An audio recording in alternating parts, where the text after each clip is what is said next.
Hello বন্ধুরা, good morning. আমি সঙ্গীতা। আমার নতুন আরও একটি ব্লগে তোমাদেরকে অনেক অনেক ওয়েলকাম আর ভালোবাসা। কেমন আছো তোমরা সবাই? আশা করছি ভালো আছো আর সুস্থ আছো। আমরাও না বেশ ভালো আছি। আর আজকে দিনটি হচ্ছে মঙ্গলবার, আর ঘড়িতে এখন বাজে ওই সকাল 5টা নাগাদ।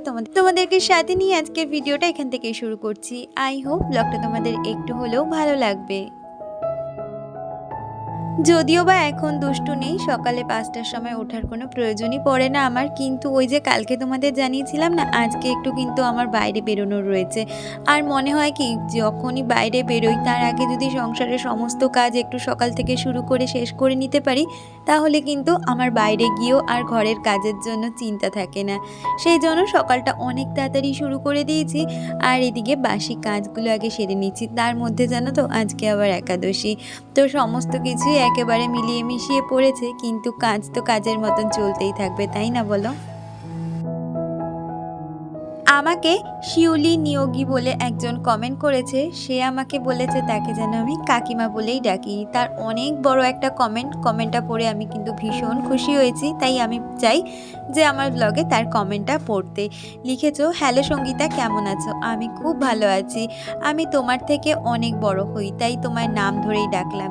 কিছু মনে করো না। না না গো, আমি কিচ্ছু মনে করিনি। তুমি লিখেছো, আজ 1 মাস পূর্ণ হলো, এই প্রথম আমি তোমায় লিখতে বসলাম।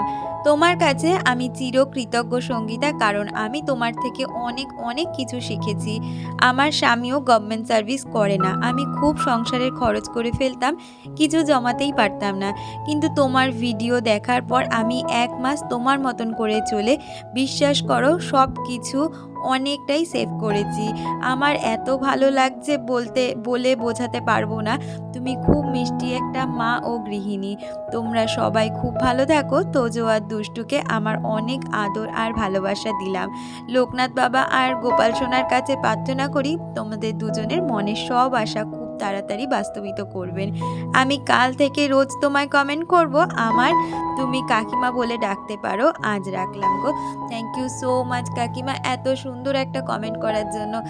তোমার কমেন্টটা পাওয়ার পরে আমি নিজেকেও বিশ্বাস করতে পারছিলাম না, তুমি আমার থেকে এতটা বড় হয়েও যে আমার থেকে এগুলো শিখছো, বা আমি যে তোমাদের কিছু শেখাতে পারছি, বা আমি যেভাবে সংসার করি সেটাতে তোমাদের যে এতটা উপকার হচ্ছে, ভাবলে না আমার মাঝে মাঝে ভীষণ অবিশ্বাস হয়। আমার কিন্তু ভীষণ ভালো লাগে। তো যাই হোক, কথা বলতে বলতে ওদিকে কিন্তু আমি পুজোটা সেরে নিয়েছি। আজকে একাদশীর দিন, তাই আজকে আর চায়ের সাথে বিস্কুট খাবো না, তাই চায়ের সাথে বাদাম নিয়ে নিয়েছি।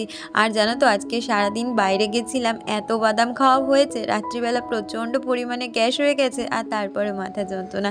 তো সেই গল্প তোমাদের পরে বলছি, আগে এদিকে সংসারের কাজগুলো করে নিই।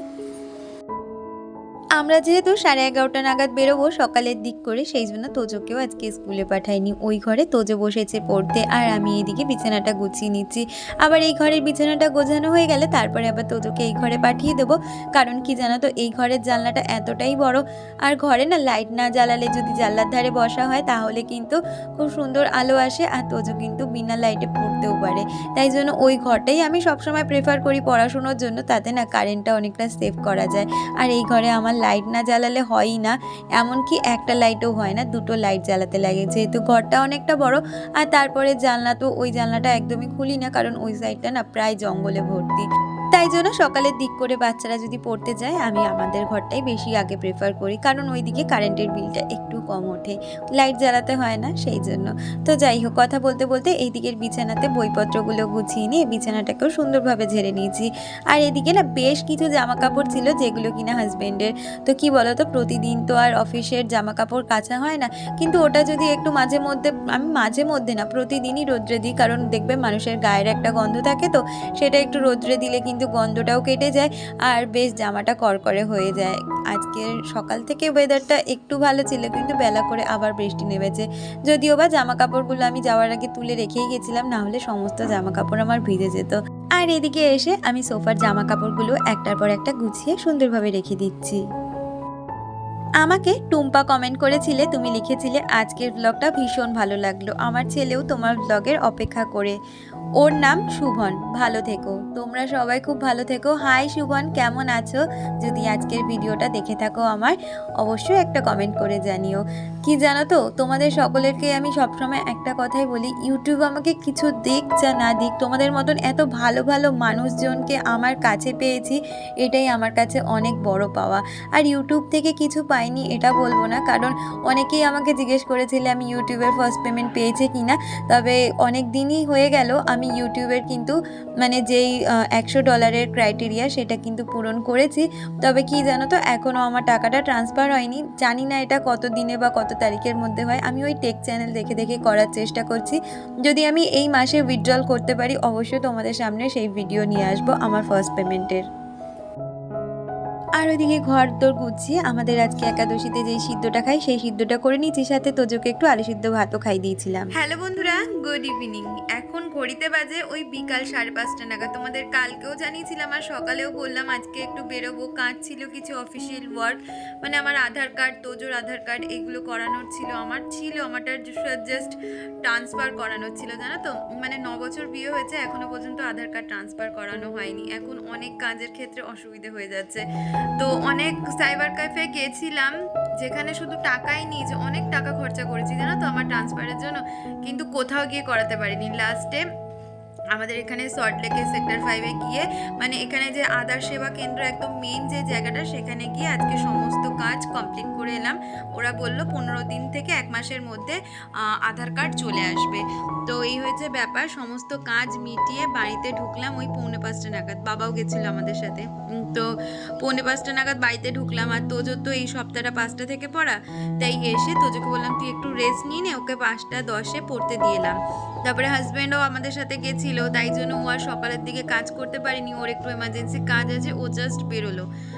আর আমি একটু মানে সমস্ত ঘর বাড়ি পরিষ্কার, অসুবিধে নেই। আমি একটু এই যে বসেছি, তাই ভাবলাম তোমাদের সাথে একটু গল্প করি, তাই ভাবলাম তোমাদের সাথে একটু কথা বলা যাক। তোমাদের সাথে কথা বললে ভীষণ ভালো লাগে, তাই একটু ক্যামেরার সামনে এলাম সারাদিন পরে।